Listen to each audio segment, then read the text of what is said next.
Hello students, आप सबका एक बार फिर से स्वागत है।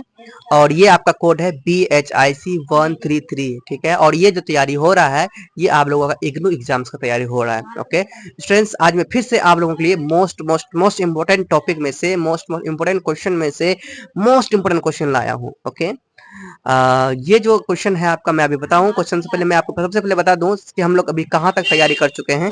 हम लोग विजयनगर साम्राज्य के स्थानीय प्रशासन का तैयारी कर चुके हैं, मुगल राजपूत संबंध तक कर चुके हैं, मध्यकालीन भारत में इतिहास लेखन इनका भी वीडियो बना चुके हैं, मंगोल समस्या इनका भी तैयारी कर चुके हैं, गुजरात सल्तनत, मासिक वेतन, दीवाने कुल और मीर बख्शी, मुगल वास्तुकला की प्रमुख विशेषताएं, जमींदार कौन थे, ये भी तैयारी कर चुके हैं। अब जो करने वाले हैं वो है मध्यकालीन वाणिज्यिक गतिविधियां। मध्यकालीन वाणिज्यिक गतिविधियां मतलब कि मध्यकाल में व्यापार का क्या विधि था, ये तैयारी हम लोग करने वाले हैं। तो ध्यान से समझना है एक एक पॉइंट को, तभी आप एग्जाम में सही से लिख पाएंगे।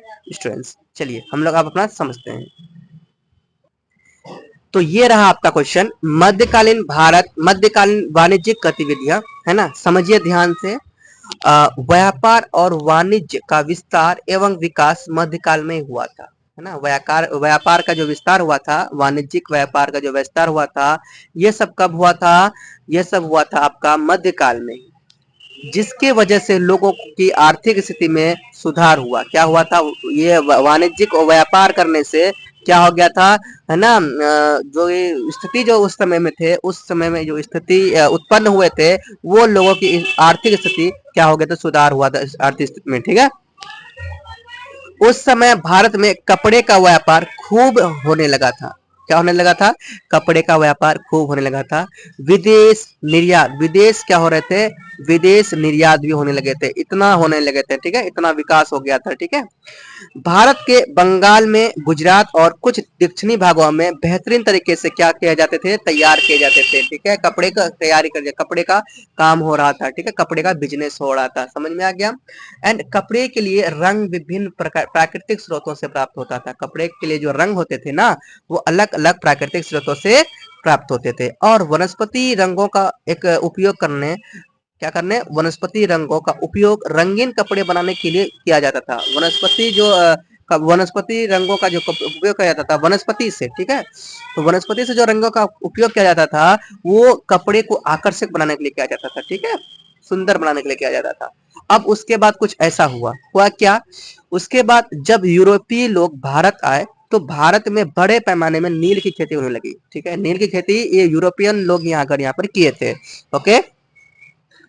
और फिर इसे स्थानीय बाजारों में बेचे जाने लगे, है ना। स्थानीय बाजार मतलब अपने घर के अगल बगल के जो मार्केट होते हैं, उन मार्केटों में इन्हें बेचे जाने लगे।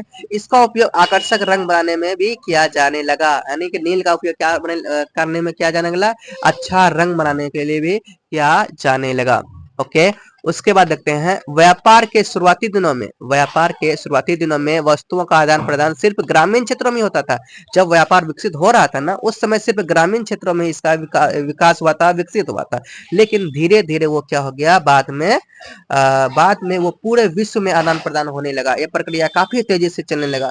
फिर क्या हो गया? फिर हुआ ये समुद्री व्यापार भी होने लगा। इससे क्या होने लगा? समुद्री व्यापार, समुद्र के जरिए से लोग जाते थे देश विदेश और वहां से ये बिजनेस करते थे, है ना। और इससे भारत को बहुत लाभ हो रहा था, ओके। तो ये हमारा क्वेश्चन था मध्यकालीन वाणिज्यिक गतिविधियों का। ये 5 नंबर का क्वेश्चन के लिए मैं ये प्रिपेयर करवाया हूँ।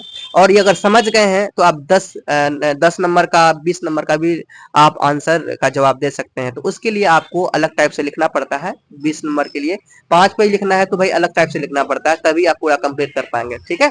सो अगर आप कहेंगे तो इसके लिए भी एक वीडियो बना दूंगा, ओके स्टूडेंट्स। चलिए इस वीडियो में इतना रखते हैं। और चैनल को सब्सक्राइब नहीं किया, चैनल को सब्सक्राइब कर लीजिए। और जाने से बोलिए, प्रेम से रहो, प्रेम से पढ़ो और प्रेम से बोलो।